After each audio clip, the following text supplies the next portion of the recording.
It is a course in which we look at traditional Jewish prayers side by side with modern poems that draw on the language of the liturgy. Hebrew is this marvelous language that's over 3,000 years old, and it has never gone out of use. It has always been a living written language, so there's a continuous literary tradition of over 3,000 years, which means that modern texts are very much in dialogue with and in conversation with older texts. I think one of the really valuable things that literature courses can still do, even in this day and age of visual culture, is to do close readings of texts and to get more and more out of the text each time. This time, everything's in translation.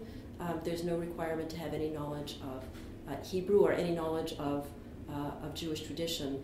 And I'll also be including some poems in translation from Yiddish, some poems written originally in English, and also from other languages. It's an opportunity to learn something about Jewish prayer, to learn something about prayer services in a synagogue. It's also a course which is,